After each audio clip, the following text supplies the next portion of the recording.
తెలంగాణలో తెలంగాణ రాష్ట్రం ఏర్పడిన తర్వాత జరిగినాయి సార్. ఇది ఒక పాయింట్. ఇప్పుడు మనం ప్రపంచంలో వారు రెండు అంశాలు ఏమన్నారు, ఇంగ్లాండ్లోనో అమెరికాలోనో ఇంకో దేశం, ఓ 4 దేశాలు. ప్రపంచంలో నాకు తెలిసి 10 కోట్ల జనాభా దాటి దేశాలు మొత్తం యుఎన్ వాళ్ళ సభ్యత్వం 192 దేశాలకు ఉంటే 13 రాష్ట్రాల దేశాలు ఉన్నాయి సార్.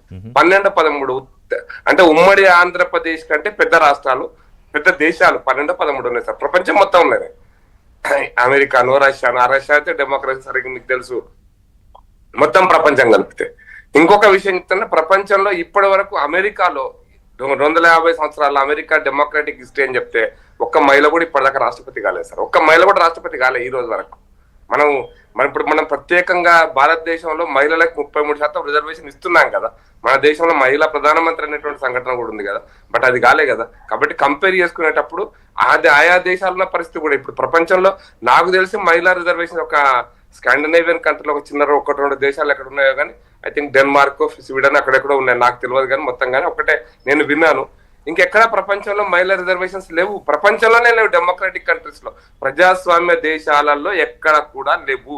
వాళ్ళందరూ మనకంటే ఇంకా చాలా మహిళలు కూడా చదువుకున్న వాళ్ళు, కట్టుబాట్లు లేని సమాజంలో ఉన్నారు వాళ్ళు. ఇంకా చాలా మన దేశంలో చాలా కట్టుబాట్లు ఉన్నాయి, అక్కడ కట్టుబాట్లు లేని సమాజంలో కూడా ఉన్నారు. కానీ ఈ కట్టుబాట్లు అన్నిటికీ అతీతంగా మనం ఈ రోజున మహిళా రిజర్వేషన్ తేవాలనుకుంటున్నాం సార్. దేశంలో ఇవాళ మహిళా రిజర్వేషన్ బిల్లుకి ఒక్క పార్టీ కూడా వ్యతిరేకం కాదు. నేను అక్కడికి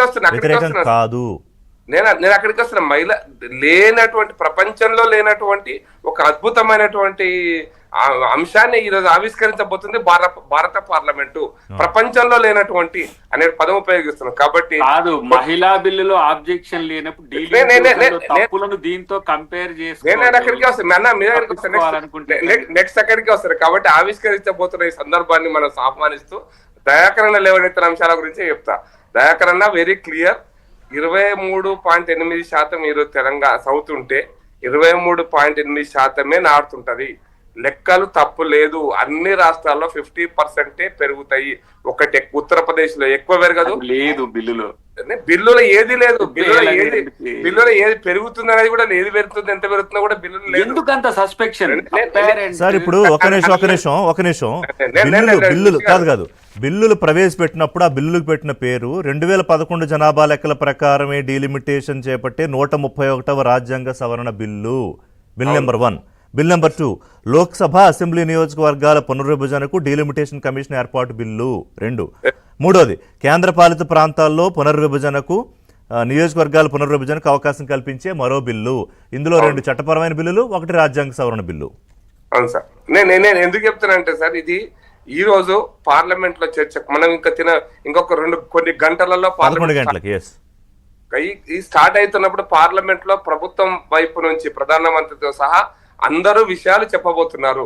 3 రోజుల పాటు జరుగుతుంది, లేదా 4 రోజుల పాటు చేసుకోవచ్చు, తప్పేం లేదు. ఈ చర్చ ఇప్పుడు జరగబోతున్న చర్చ ఎన్ని రోజుల పాటు జరిగినా మీకు కావాల్సింది మీరు నెగ్గించుకుంటారు అన్నప్పుడు ఎన్ని రోజులు జరిగితే ఉపయోగం ఏముంది? ఇవాళ బీజేపీ ప్రతినిధిగా మీరు చెప్పండి, ఇది 50% పెంప ప్రోరేటా ప్రకారం, లేకపోతే 2011 జనాభా లెక్కల ప్రకారం పెంప, లేకపోతే ఇంకో కొత్త పద్ధతిలో పెంప? మాకున్న సమాచారం, మాకు ఇచ్చినటువంటి సమాచారం కూడా ప్రతి రాష్ట్రంలో రాష్ట్రం వారీగా, మళ్ళీ నేను క్లారిటీ చెప్తున్నా, రాష్ట్రం వారీగా 50% పెరుగుతాయి. రాష్ట్రాల వారీగా తెలంగాణ 26 సీట్లు అవుతాయి, తమిళనాడులో వచ్చి 60 సీట్లు అవుతాయి, కేరళ వచ్చి 30 అవుతాయి, ఉత్తరప్రదేశ్ వచ్చి 120 అవుతాయి, బెంగాల్ వచ్చి 70 అవుతాయి, తమిళనాడు వచ్చి 70. మీరు అన్న ప్రకారమే 50% చొప్పున పెరిగితే యూపీలో 120 అయితే తమిళనాడులో 59 అవుతాయి, అలాగే ఆంధ్రప్రదేశ్లో 38 అవుతాయి, తెలంగాణలో 26 అవుతాయి. సో మనం ఇవాళ ఆంధ్రప్రదేశ్, కర్ణాటక, తమిళనాడు, తెలంగాణ ఈ 4 రాష్ట్రాలు తీసుకున్నా కూడా ఒక యూపీ అంత కాదు. కాదు మీకు మళ్ళీ ఆ లెక్క మాట్లాడితే దక్షిణ భారతదేశంలో లక్షద్వీప్, అండమాన్ తో కలుపుకొని 132 పార్లమెంట్ సభ్యులు ఉన్నారు సార్. మహారాష్ట్ర, గోవా పక్కన పెట్టేస్తే 132కు 198 199 కాబోతున్నాయి, సుమారుగా 200 కాబోతున్నాయి సార్. ఎట్లా ఉత్తరప్రదేశ్ కు సమానంగా కావు సార్? మీరు చెప్పండి లాజికల్ గా. అన్ని వదిలేసండి. ఇప్పుడు ఉత్తరప్రదేశ్ లో పెరిగిన లెక్క ప్రకారం సపోజ్ మీరన్న 50% ప్రకారం చూసుకుంటే 120, 2011 జనాభా లెక్కల ప్రకారం చూసుకుంటే 140, వేరే సార్ 2000 జనాభా లెక్క సార్, మీరు మళ్ళీ క్లారిటీ కాదు నేను ఎగ్జాంపుల్ చెప్తున్నా. మీరు రేపు ఇప్పుడు 11 గంటలు పెట్టిన బిల్లు ఏం పెడతారు మీకు తెలియదు, నాకు తెలియదు కదా ఇప్పటికి. సార్ బిల్లు కాపీలు సుమారుగా ఉన్నాయి, చర్చ జరుగుతుంది. నేనేమంటున్నానంటే ఉత్తరప్రదేశ్ లో 120 సీట్లు అవుతాయి. అయితే రీఆర్గనైజేషన్ ఆ నియోజకవర్గ పునర్విభజన 2011 జనాభా లెక్కల ప్రకారమే కానీ సంఖ్య కాదు. మీరన్న విషయానికి కాదు.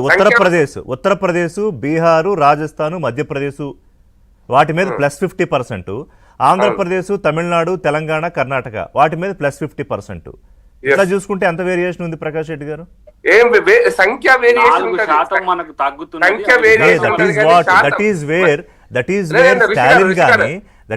స్టాలిన్ గానీ రేవంత్ రెడ్డి గానీ ఇంకొకళ్ళు గానీ అభ్యంతరం వ్యక్తం చేస్తున్న విషయం.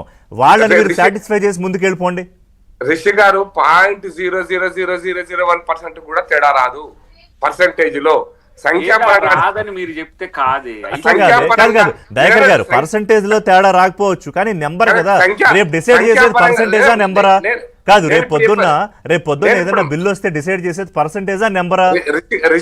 ఇవాళ నన్ను కూడా మాట్లాడారు.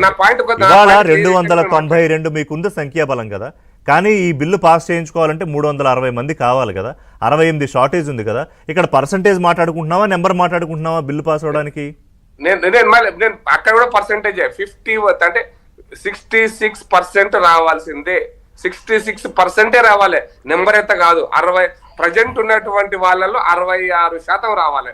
2/3 రావాలి. ఒక్క ఓటు తక్కువ వచ్చినా, ఒక్క ఓటు ఎక్కువ వచ్చినా. ఒక నిమిషం ప్రకాష్ రెడ్డి గారు, దేశంలో ప్రతిపక్షాలను అందరినీ కన్విన్స్ చేయబోయే ముందు అద్దంకి దయాకర్ గారిని, ఇందాక పుల్లారావు గారిని నేను అడిగిన కొన్ని ప్రశ్నలు మా ముగ్గురిని ముందు మీరు సాటిస్ఫై చేయండి మీ వాదనతో. అన్న ఒక విషయం, ఇప్పుడు 80 సీట్లు ఉత్తరప్రదేశ్ లో ఉన్నాయి కదా, 132 సీట్లు తెలంగాణ, ఆంధ్రప్రదేశ్, తమిళనాడు, కర్ణాటక, కేరళ, పుదుచ్చేరి, అండమాను, లక్షద్వీప్ ఇన్ని కలిపి చెప్పారు. 3 యూనియన్ టెరిటరీలు, 4 రాష్ట్రాలు కలిపితే 130 ఉన్నాయి. ఒక్క ఉత్తరప్రదేశ్ లోనే 80 ఉన్నాయి. ఒక్క ఉత్తరప్రదేశ్ లో 80 ఉన్నాయి. మరి ఈ సంఖ్యను మేము మార్చామా, మేము పెట్టామా, మేము తయారు చేసాం. 71లో చేసింది కాంగ్రెస్ పార్టీ, 2009లో చేసింది కూడా కాంగ్రెస్ పార్టీ. మరి అప్పుడు ఎందుకు పెంచలేదు? దక్షిణాది, ఉత్తరాది, తూర్పు